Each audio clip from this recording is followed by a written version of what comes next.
Hey guys, this is Brad from Dallas Geek, and I'm here today with Tom Nichols. And we're here talking about your book today, Arrows of Allah. The Arrows of Allah is a contemporary novel based on real-life events and set primarily in Islamabad, Pakistan.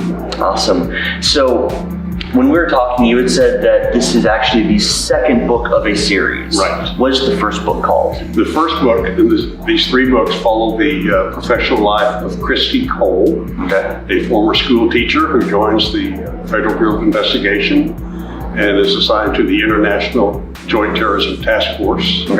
Her first case is in the book called Voices in the Fog, in which she is assigned to investigate the private lives of the 9 U.S. Supreme Court justices to determine what, if any, is the level of corruption.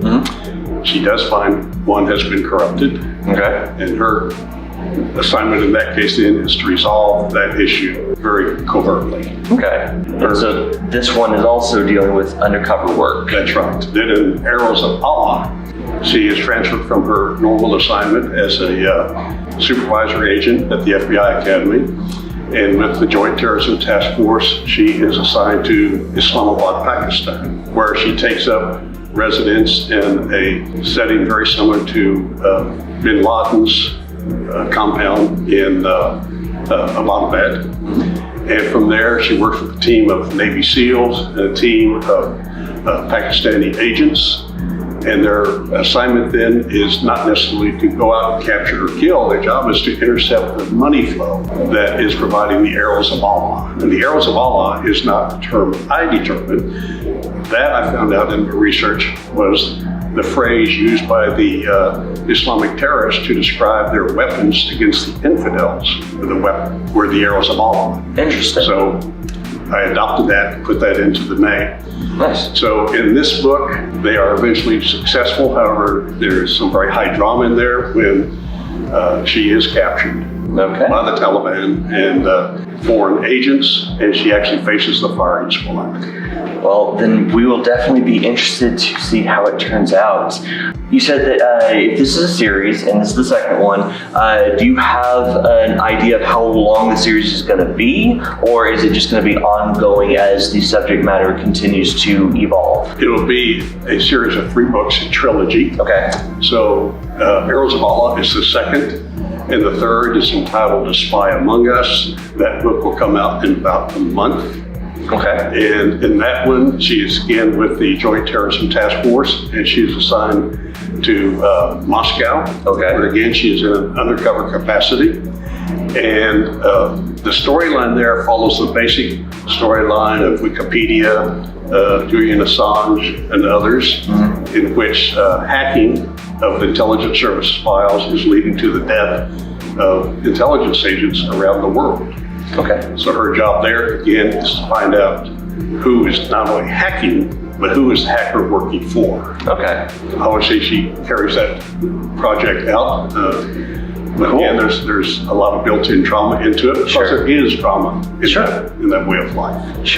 So you said that the thing that brought you or got you interested in writing about this subject was that before you got into writing, you had previously worked for the FBI, or at least gone through the academy, correct? No, I'm a retired police chief. I was a chief 29 years, but I was a cop in one department or another, one rank or another for 50 years. Did a substantial amount of undercover work. I graduated from the FBI National Academy, the FBI Executive Development Program, and then to the Harvard University Senior Management Institute for Police. So developed a lot of contacts, and we stay in touch with one another. And what really made me feel good about this book is 2 operatives, and I use that term accurately. Operatives have reviewed this book, and the most pleasing thing I got out of it is each of them said, "Where are you getting your information? Who are your sources?" And I said, "Fine, you're telling me I'm right in line. You better believe it." Nice. Well, that's really great. Clearly, these are very much thriller novels. Right. Were you inspired more by the work that you did for so many years to get into this kind of writing, or did you previously have inspiration from other authors of the thriller genre for this kind of thing, like your Tom Clancy's or your Dan Browns or whoever? Well, I really got into this as I progressed through my police career, and I love studying. I love going to college, and I did very well in college. Graduated magna cum laude in public administration.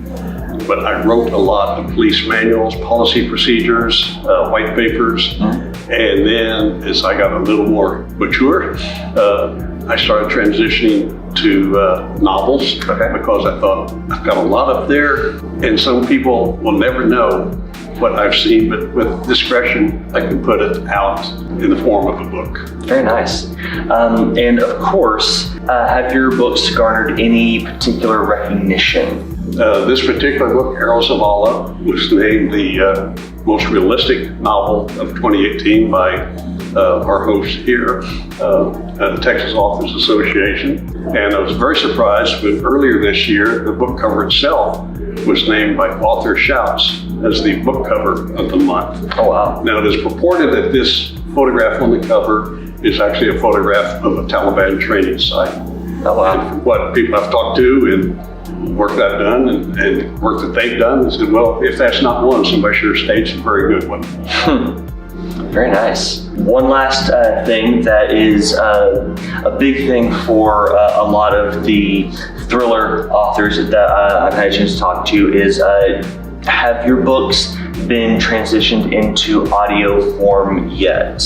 Not yet, but that is where I was early this morning, was working on that, and as soon as our conference here finishes and I go back home to Lubbock, Texas, we're going to work on transitioning everything to audio. Nice. Okay, well, if you are interested in checking out a really interesting thriller, definitely be sure to pick up Tom's book, Arrows of Allah, and his previous book was The Voices in the Fog, and the next one coming out is A Spy Among Us. And the links to all these books will be down in the description, so be sure to go check them out. And until next time, this is Brad from Dallas Geek saying, see ya.